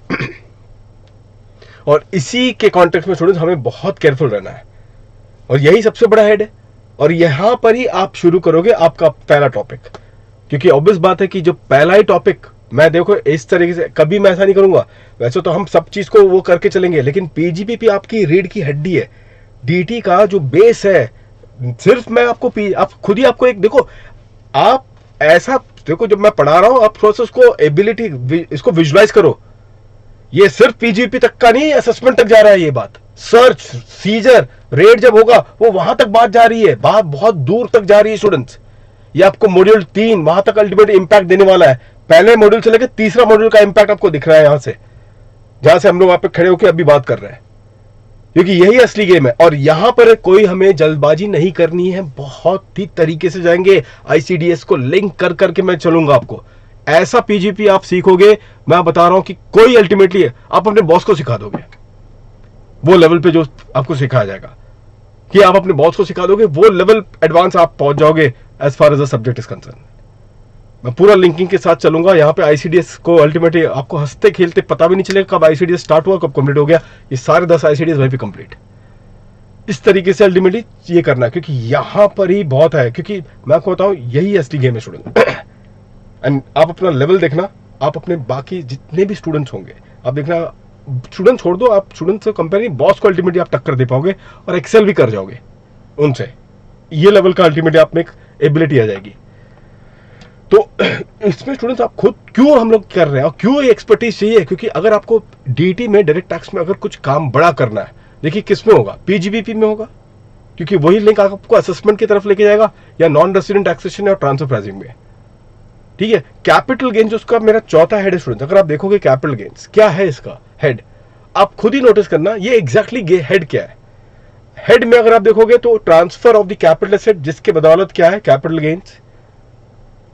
ये हेड में आपको बस मैक्सिमम फोकस क्या है, दो चीजों को लेकर है कि किन हालातों में कैपिटल गेन्स की चार्ज नहीं लगेगी, किन हालातों में कैपिटल गेन्स की चार्ज नहीं लगेगी, या कैपिटल गेन्स का टैक्स मुझे नहीं लगेगा, या क्या मैं ऐसा कर सकता हूं जिसके मैं थोड़ा बहुत टैक्स प्लानिंग कर लूं। यही दो चीजें हैं ना प्राइमरी कैपिटल गेन। देखो ये प्रैक्टिस के लिए जब आप रहोगे तो क्लाइंट तो आपको आते रहेंगे अल्टीमेट बीच बीच में पूछने के लिए, लेकिन ये सब क्या है, ये है प्राइमरी, ये बीच बीच के बरसाती बोलते हैं ना, बरसाती ये मेंढक जो बोलते हैं उस तरीके से ये बीच बीच में आते रहेंगे आपको।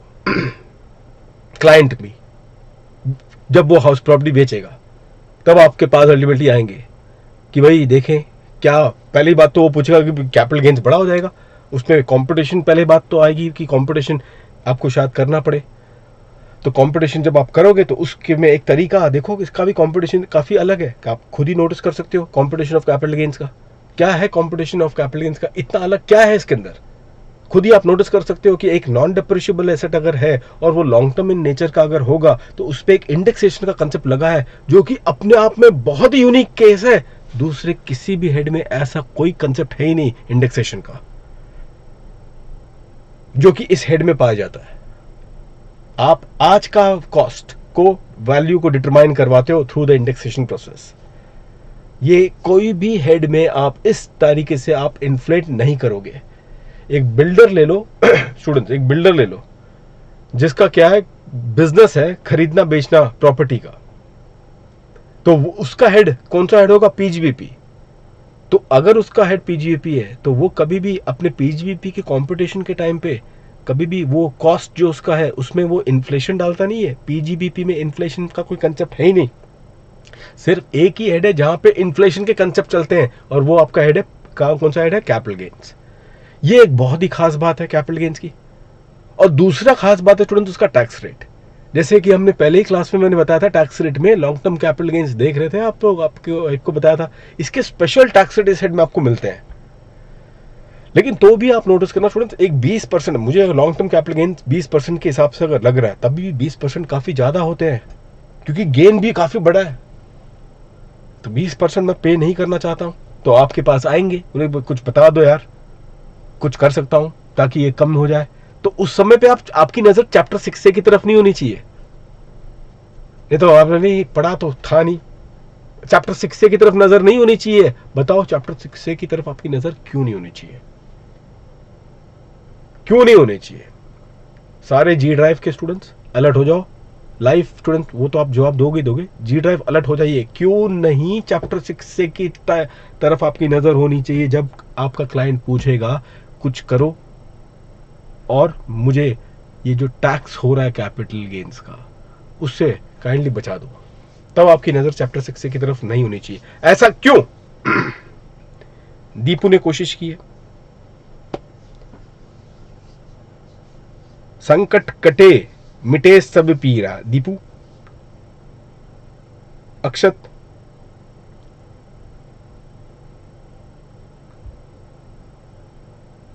हाँ वो बात सही कह रहे हो, आपने बात सही किया है। जल्दी बताओ स्टूडेंट। जी ड्राइव वाले बच्चे, वैसे देखो डी ड्राइव बोल रहे हो कि सर ये तो जाती हुई, आप लाइव वाले बच्चों से बात कर रहे हो, हमारे से नहीं। मैं बात कर रहा हूं, बस सबको तसल्ली देने के लिए मैं बात कर रहा हूं। वैसे मैं बहुत बड़ा अंतर्यामी हूं, मेरे हुलिये से तो आपने पहचान ही लिया होगा। आपके मन में क्या चल रहा है मुझे पूरी तरह से पता है, क्या आंसर दोगे वो भी पता है। लेकिन होता है तसल्ली वाली बात जो मैंने आपको कही थी, मुझे अपने आप को तसल्ली भी एक बार देनी रहती है, बस और कुछ नहीं। बाकी अदरवाइज आपका आंसर क्या रहेगा मुझे पता है। किस टाइम पे आपकी सोच कहाँ पे जाएगी वो अच्छे से मुझे पता है। बहुत पुराना खिलाड़ी हूँ, गाड़ी तो देख ही लो, बन गया।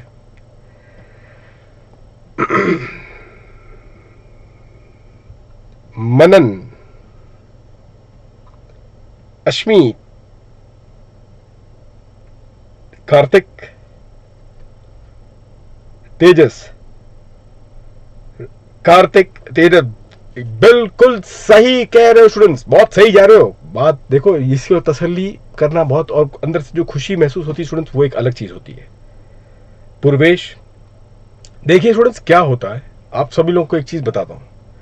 चैप्टर 6A का डिडक्शन आप LTCG से नहीं ले सकते, मानते हो इस बात को? ऐसा तो पढ़ा नहीं था हमने, IPC में नहीं पढ़ा था, तो चलो अभी मैं बता देता हूं आपको। लेकिन बहुत लोगों ने पढ़ा है, ईमानदारी से बोलना, ये जो चैप्टर 6A का जो डिडक्शन है ना, वो आप अल्टीमेटली वहां पे देते नहीं हो। इसी वजह से जो भी कुछ करना है आपको ये हेड में खत्म करना पड़ेगा, आप आगे अपने आप को ड्रैग नहीं कर सकते हो। और यही वजह है स्टूडेंट्स, कहानी आपको यहीं पे खत्म करनी पड़ेगी। प्रियंका, कहानी आपने यहीं पे खत्म करनी है। मिलन, क्यों? क्योंकि आपको यह भी पता होना चाहिए LTCL क्या दूसरे इनकम से सेट ऑफ मार सकता है? नहीं मार पाएगा। STCL, ध्यान से सुनना इसको, STCL वो STCD से सेट ऑफ ले सकता है और LTCG से ले सकता है, लेकिन STCL दूसरे हेड से वो सेट ऑफ नहीं ले पाएगा। मेरा कहने का मतलब थीम क्या है? क्या है थीम? थीम है कि इनकी कहानी यही हेड में खत्म करनी है, स्टार्ट से लेके एंड तक कहानी यहीं पे खत्म करो। As far as the competition of total income is concern, as far as what the competition of the total income is concern, इनकी कहानी को यहीं पे आपको खत्म करना है। रेट ऑफ टैक्स के लिए तो बाद में देखना है, स्पेशल रेट ऑफ टैक्स वो एक अलग चीज है, लेकिन जहां तक टोटल इनकम की बात है, आपको इसी हेड में, बाकी आपने दूसरे हेड की तरफ देखना भी नहीं है, ना ही आपने चैप्टर 6 की तरफ देखना है। और यही वजह है कि जब आपका क्लाइंट आपको बोलता है कि यार लॉन्ग टर्म कैपिटल गेन्स है, बचा दो, तो आप ज्यादा से ज्यादा कहां पे देखोगे? 54 के सीरीज की तरफ ही आपकी नजर जाएगी। तो मैंने क्या कहा था स्टूडेंट्स आपको, देखिए कि ये हेड के अंदर जो स्कोप है, ऑब्वियसली स्टेक ज्यादा है लेकिन स्कोप कम है। फर्क समझने की कोशिश करना, मैं क्या बोल रहा हूं, बहुत ही ऐसे टाइम पे मैं बहुत ऐसे सटल लेवल पे बहुत चीज मैं बोल जाता हूं। फर्क इसके लिए just be very careful and पे वेरी हाई टेंशन जब मैं कुछ बात कर रहा हूं इस कॉन्टेक्स्ट में। वो क्या था कि यहां पे जो स्कोप है आपका as far as the CG is concern, ये बहुत कम रहता है, स्टेक बहुत ज्यादा रहता है, बिकॉज ऑफ द वैल्यूएशन का गेम है, isn't it? स्कोप क्यों कम है? क्योंकि पहली बात है आपका एक तो होता है, कुछ तो क्या होता है मालूम है, कुछ तो चार्जेबल भी नहीं है। मतलब कैसे चार्जेबल नहीं है? आपको शायद मालूम पड़ता है, वो गिफ्ट है, फादर ने गिफ्ट किया था अपने सन को, ऐसे कुछ आपने किया रहेगा IPCC में, उस पर कोई कैपिटल गेन्स भी नहीं है। उसी तरीके से फाइनेंस में पढ़ेंगे, अमालगमेशन, डीमर्जर, बहुत सारे बिजनेस रिस्ट्रक्चरिंग वाले पॉइंट्स आएंगे आपको, वहां पर भी अगर वो कंडीशन अगर सेटिस्फाई करे तो वहां पर भी कैपिटल गेन्स नहीं लगती। और जहां जहां पर भी कैपिटल गेन्स कंप्यूट किया जाता है वहां पर भी निराश होने की बात नहीं है। उम्मीद है कि एग्जेम्पशन के जरिए जो 54 के जो सीरीज है एग्जेम्पशन के, उनके जरिए आप क्या कर सकते हो, आपकी जो लायबिलिटी जो बनेगी इस हेड द्वारा वो आप कम करवा सकते हो। And that exactly what the scope of this particular head of income is all about. तो मैंने क्या कहा, ये जो आपका कैपिटल गेन्स है, ये हेड प्राइमरली, ये हेड में स्कोप कम है लेकिन स्टेक ज्यादा है। स्टेक इसके लिए ज्यादा है because of the valuation. This is your fourth head. लेकिन आपने खुद महसूस किया ना यहां पे एक चीज, कि जिस तरीके से आप CG कंप्यूट करोगे उस तरीके से दूसरे हेड के जो इनकम कंप्यूट होंगे वो अलग है। So the way the computation would be made as far as the head CG is concerned and the way the other heads of income will be computed, they will be computed in a distinct manner. तो ये point है student जो कि आप लोग ध्यान रखना, जो कि मैं आपको यहाँ पे चीज बता रहा हूं. अब इस कॉन्टेक्स्ट में स्टूडेंट एक पर्टिकुलर कॉन्टेक्स्ट में लास्ट हेड बताइए, लास्ट हेड कौन सा है? What is the last head जो कि आपके पास है? सबसे रिग्रेसिव हेड है आपका कौन सा है? ये है आपका IFOs. So the last heads of income which has been there, students, the last heads of income which has been there, that is your the regressive head जिसको कहते हैं IFOs. मतलब कि ये एक ऐसा है लास्ट में आपको पटक दिया गया है. पिछले क्लास में भी मेरी कुछ यहाँ पर चर्चा हुई थी, आपको याद होगा students. I have discussed with all of you in my last particular lecture also. याद आ रहा है ना, कुछ डिस्कशन हमारी हुई थी इस चीज को लेके पिछले क्लास में, जहाँ पे बताया गया था कि जैसे कुछ स्पेसिफिक कैपिटल रिसीट जो थे, स्पेसिफिक कैपिटल रिसीट जो थे, उनको हमने क्या किया है, उनको अल्टीमेटली हमने कंसिडर कर दिया था for the purpose of chargeability under this head, for the purpose of the chargeability under this head, isn't it? और फिर उसके बाद भी बाकी जो बैलेंस इनकम होगा, क्वालिफाइंग इनकम, अभी भी ध्यान रखना, ये जो भी इनकम है वो डेफिनेटली क्या है स्टूडेंट्स? क्वालिफाइंग इनकम ही है. ये बात एकदम दिमाग में बना के रखना कि भाई हेड्स ऑफ इनकम में आ चुका हूं, मतलब कि मैं कंपटीशन की बात कर रहा हूं, लेकिन कंपटीशन किसका? क्वालिफाइंग इनकम का. भले ही वो किस हेड में हो रहा है? IFOs हेड में हो रहा है. भले ही वो किस हेड में हो रहा है? IFOs हेड में हो रहा है, लेकिन IFOs हेड में भी किस इनकम का हम कंपटीशन करेंगे? हम कंपटीशन करेंगे ऑफ द क्वालिफाइंग इनकम. तो आपको जो मैंने पिछले क्लास में बताया भी था कि रेवेन्यू रिसीट प्लस दी स्पेसिफाइड कैपिटल रिसीट, ये जो कुछ एग्जांपल जो हमने लिए थे स्पेसिफाइड कैपिटल रिसीट का, वो क्या था? आपके पास गिफ्ट था और कुछ लॉटरी विनिंग्स थे. तो उससे क्या है, आपका इनकम ये बनाया गया था. इनकम बनाने से ये क्वालिफाइंग इनकम का हिस्सा हुआ है, और फिर एक बार क्वालिफाइंग इनकम का हिस्सा हुआ है तो हमें कंप्यूट करना है. कंपटीशन के लिए क्या करेंगे? हम सिलेक्ट करेंगे द अप्रोप्रिएट हेड. कौन सा अप्रोप्रिएट हेड आपको लग रहा है? And that head is nothing but the head. Which head? The head is, बताओ जल्दी से, IFOs. लेकिन है तो ये क्या है स्टूडेंट्स? है तो ये क्वालिफाइंग इनकम है, तो ये एक तरीके से क्या है? क्वालिफाइंग इनकम का ही हिस्सा है, होना चाहिए. क्वालिफाइंग इनकम का ही हिस्सा होना चाहिए, तब जाके आप क्या करेंगे? इसको आगे कंप्यूट करेंगे. Did you all got this one students? ठीक है ना? तो ये पर्टिकुलर पॉइंट हो जाता है इस कॉन्टेक्स्ट में.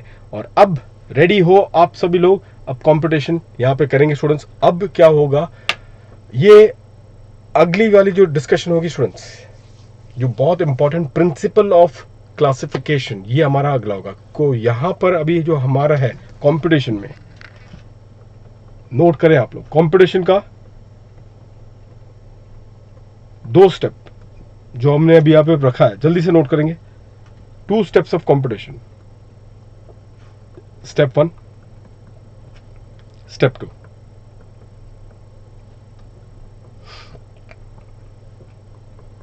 Classification of the qualifying income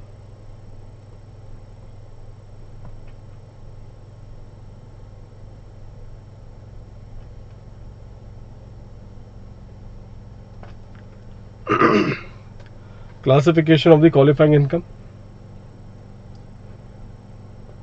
in the appropriate head.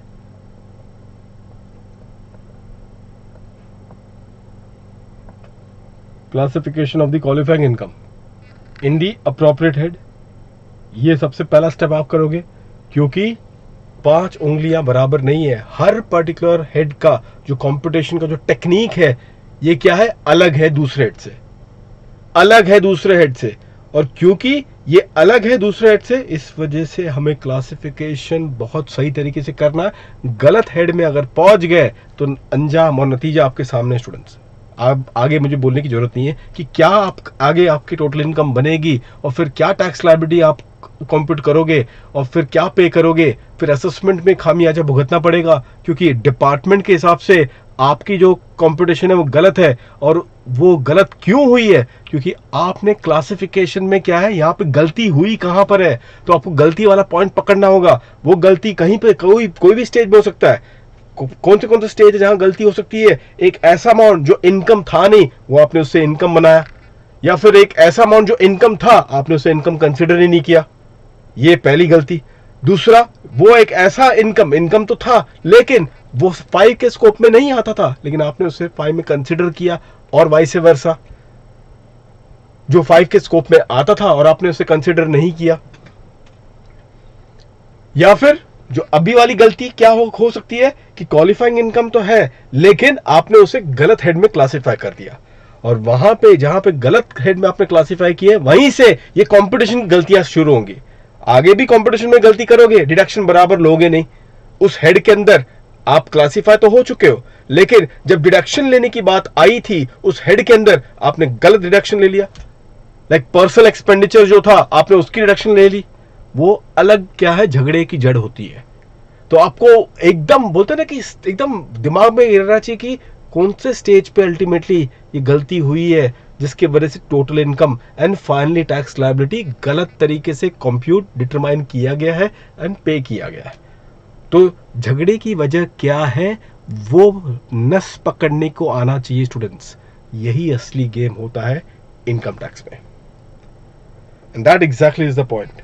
तो पहला स्टेप होगा क्लासिफिकेशन। जब तक क्लासिफिकेशन सही ढंग से नहीं हो जाए ऑफ द क्वालिफाइंग इनकम, अब एक चीज मैं वापस में रिपीट करता रहूंगा स्टूडेंट्स, मैं तो ये अज्यूम ही कर रहा हूं, देखो जनाब, अगर मैं कंपटीशन के स्टेज में हूं, मैं ये अज्यूम करके चलूंगा कि भाई मैं क्वालिफाइंग इनकम की ही मैं कंपटीशन कर रहा हूं, मतलब मैं सही हूं at least in my first and second point, जो कि मुझे क्वालिफाइंग इनकम देता है।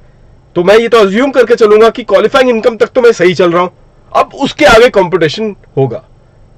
तो अभी मैं कभी भी मैं क्वालिफाइंग इनकम 1 एंड 2 वाले पॉइंट तक कोई भी मैं कंट्रोवर्सी क्रिएट नहीं करूंगा। मैं अज्यूम करके चलूंगा कि मैं सही तरीके से क्वालिफाइंग इनकम तक पहुंचाऊं, और अब जो मैं करूंगा, थोड़े बहुत जो भी हम लोग डिस्कशन करेंगे, जहां पे हम गलती कर सकते हैं, वो कंपटीशन स्टेज की गलतियां, और वो गलतियां कहां से शुरू होंगी स्टूडेंट्स, वो गलतियां कहां से शुरू होंगी, वो गलती शुरू होंगी from the classification, from the classification. And accordingly, once this goes from the classification, and जैसे मैंने कहा ना, फिर स्टेप टू क्या होगा, एक बार आपने क्लासिफिकेशन कर दिया, फिर step 2 computation of the qualifying income so classified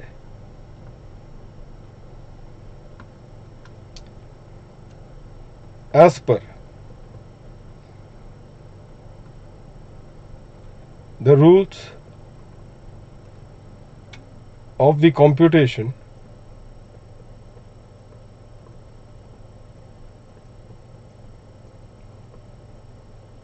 as per the rules of computation in that or of that particular head.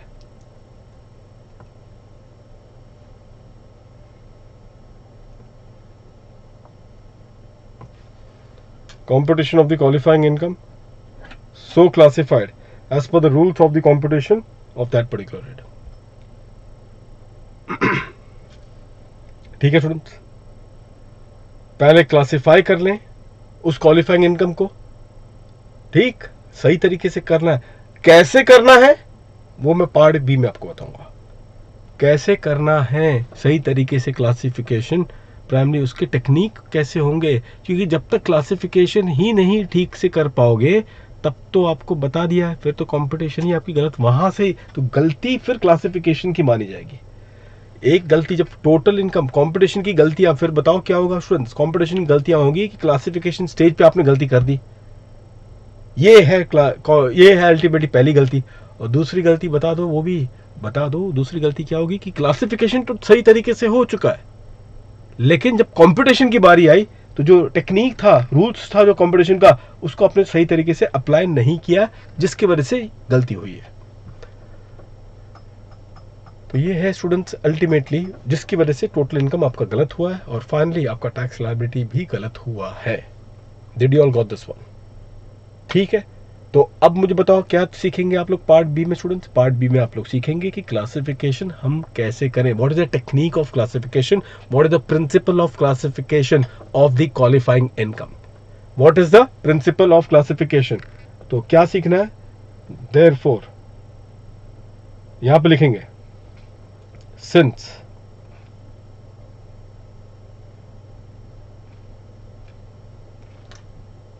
दोनों को कनेक्ट करना पॉसिबल अगर होगा तो students, since each heads of income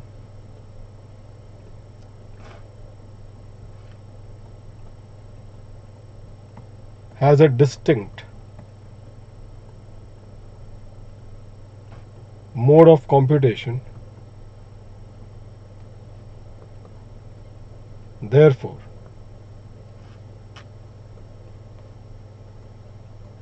a correct classification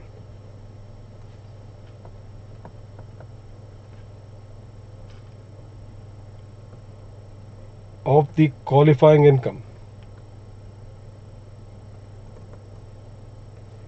is mandatory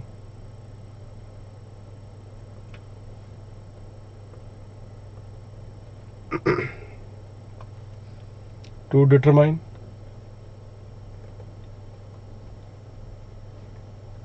a correct classification of the qualifying income is mandatory to determine a correct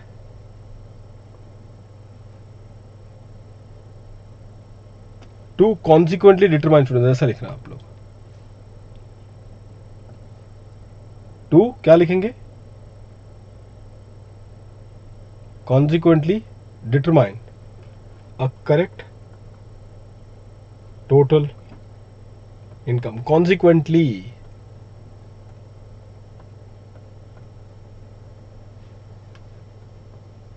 ठीक है। तो अब क्या सीखना है स्टूडेंट्स हमें? Principle of classification. Principle PLE ना कि PAL। जानता हूं बॉस की बहुत याद आती रहती है बीच बीच में, लेकिन जब सीख रहे हो क्लास में जब हो तो बॉस को मत याद रखना, ठीक? ये चीज आप लोग ध्यान रखें। तो PAL में नहीं लिखेंगे आप, PLE। तो क्या है वो प्रिंसिपल ऑफ क्लासिफिकेशन स्टूडेंट्स? ये हमें पार्ट बी में हम लोग सीखेंगे, जो कि मैं संडे की क्लास में स्टूडेंट्स आपको पार्ट बी में करवाऊंगा। Third lecture part B Sunday की क्लास होगी 11 बजे। सो 11 o'clock को स्टूडेंट्स 11 बजे विल बी अगेन, ये ओपन यूट्यूब में ही होगा।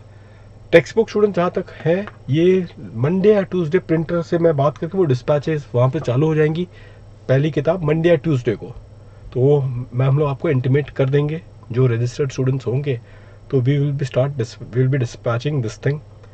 संडे के बाद स्टूडेंट्स और एक सेक्शन नंबर 4 भी यूट्यूब में जाएगा, क्योंकि ऑब्वियस है कि फिर वो 5th आने तक डेफिनेटली आपके यहाँ पे किताब मिल जाएगा। लेकिन जैसे मैंने आपको पहले भी कहा था कि फर्स्ट टॉपिक की PDF भी मैं क्या है सर्कुलेशन पे दे दूंगा, ताकि अगर किसी वजह से क्या होगा 1-2 दिन आगे पीछे अगर हो जाए तब भी आपको टेक्स्ट बुक अपने अल्टीमेटली ना होने के बावजूद भी PDF के जरिए मैं आपको कंफर्ट लेवल पे रखूंगा। ऐसा कुछ नहीं रखूंगा कि कोई स्टूडेंट्स को 1-2 दिन का अगर डिले भी अगर हो जाता है तो डिस्कम्फर्ट ना हो लर्निंग प्रोसेस में, वो अल्टीमेट रिस्पॉन्सिबिलिटी मेरी है। 3B अभी ये वाला लेक्चर जो हुआ था 3 है, ये यूट्यूब में है। 3B भी यूट्यूब में जाएगा संडे को, जो हम लोग करेंगे 11 बजे। फिर लेक्चर नंबर 4 जो है वो भी यूट्यूब में आएगा। 5वें लेक्चर से ultimately we will be having a secured system, जहां पे अल्टीमेटली आपकी लेक्चर्स होंगी, ठीक है। अंकुर ने एक क्वेश्चन पूछा है। अंकुर देखिए, वो अगर आप उसकी बात करें तो आपको अंकुर सिर्फ आप ही को आंसर दे रहा हूं, यहाँ पे 12% है आपका क्वेश्चन का आंसर, ठीक है। अक्षत, ये जो आपने क्लॉज पूछा है वो मैं आपको बाद में बता देता हूँ, स्टार स्टूडेंट्स की बेनिफिट में बता दूंगा, ठीक है। चलिए स्टूडेंट्स, तो ये संडे को नहीं, वो भी देखिए ये संडे वाला जो होगा 3B हम लोग रखेंगे। ये प्रिंसिपल ऑफ क्लासिफिकेशन मुझे कंप्लीट करना है, थीम के हिसाब से चलूंगा अभी के फिलहाल के 2-3 क्लास में, ठीक है। और फिर हम लोग खींच के चलेंगे जो हमारा टाइमिंग है। जब सिक्योर्ड मोड में हम लोग जब आ जाएंगे, then in that particular case we will be having a lecture in the normal time जो आपको दिया गया है, ठीक है। तो अभी हमें चलना, क्योंकि ऑब्वियसली टेक्स्ट बुक आपके हाथ में पहुंचनी है, और अभी थीम बना बना के हम लोग हर क्लास की चलेंगे। तो आज जो आपने सीखा है स्टूडेंट्स, अभी जो आपने सीखा है वो क्या था बताओ जल्दी से इन दिस रिगार्ड। ये जो आपने सीखा है कंपटीशन के स्टेज में आप लोग अब आप आ चुके हो। पहले तो आपने अकाउंटिंग वर्सेस एक इनकम टैक्स लॉ में डिस्टिंक्शन आपने देखा है, और वहाँ पे ये था कि unlike in the case of accounting income, जहाँ पे हेड वाइज का कोई ये नहीं है, कोई अल्टीमेटली तरीका नहीं होता कंपटीशन का। इनकम टैक्स लॉ यहीं पे सबसे बड़ा डिफर कर जाता है विद द अकाउंटिंग इनकम, जहां पे इनकम को 5 डिफरेंट हेड में क्या है कंप्यूट करना पड़ता है। और सबसे बड़ी बात है कि हर हेड ऑफ इनकम का अपना टेक्निक है, अपना रूल है टू डू दी कंपटीशन। और क्योंकि हर अपने हेड का अपना डिफरेंट टेक्निक है ऑफ डूइंग द कंपटीशन, एक अलग रूल है to do the competition in that particular head, इस वजह से ये बहुत जरूरी है स्टूडेंट्स। क्या जरूरी है कि आपको ये पर्टिकुलर इनकम जो कंप्यूट आप करेंगे प्राइमरी, आपको सही क्लासिफिकेशन करना पड़ेगा इन द रिस्पेक्टिव हेड। तो स्टेप 1 कंपटीशन का बताओ क्या होगा फिर। स्टेप 1 कंपटीशन, किसका कंपटीशन हो रहा है, अभी भी बता रहा हूं स्टूडेंट्स, कंपटीशन किसका, कंपटीशन है क्वालिफाइंग इनकम का। तो पहला स्टेप है इस पूरे प्रोसेस में इज द क्लासिफिकेशन, और फिर क्लासिफिकेशन सही तरीके से हो जाए उसके बाद उस हेड का जो भी रूल है, जो मैंने आपको उसका एक आज के क्लास में पार्ट ए में बताया, उसका एक ब्रीफ दिया, दी रूल्स ऑफ कंपटीशन जो मैंने आपको बताया था यहाँ पे। और वो रूल्स क्या था आपको पता ही चल चुका है कि सैलरी में एक flat deduction, progressive standard deduction है हाउस प्रॉपर्टी में, पीजीपीपी में एक्चुअल बेसिस में सारे डिडक्शन आपको दिए जाते हैं, इंडेक्सेशन का एक यूनिक कंसेप्ट है, so on and so fourth in capital gains. तो क्योंकि हर हेड का यूनिक है कंपटीशन टेक्निक, इस वजह से करेक्ट क्लासिफिकेशन कितना जरूरी हो जाता है, ये चीज आपको समझ में आ गई है। और फिर क्लासिफिकेशन का टेक्निक या प्रिंसिपल क्या है वो मैं पार्ट बी में आपको बताऊंगा। ठीक है, बिल्कुल विशाल, ठीक है। तो यहां पे आप रिवाइज करके रखें स्टूडेंट्स, और मैं आपको अब मिलूंगा संडे को students. In this case in the chart next to income,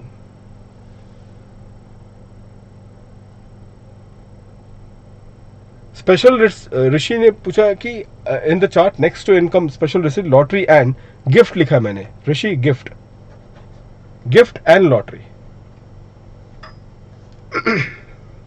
ये जो है ना, ये गिफ्ट एंड लॉटरी है। चलिए गुड बाय, 11 बजे मिलते हैं संडे को स्टूडेंट्स पार्ट बी की क्लास में। ठीक है, तो पार्ट बी भी यूट्यूब में ही मैं करवाऊंगा, आप लोगों को यूट्यूब में ही जोड़ता हूं। चलिए मिलते हैं students on Sunday now. Goodbye to all of you. Good night.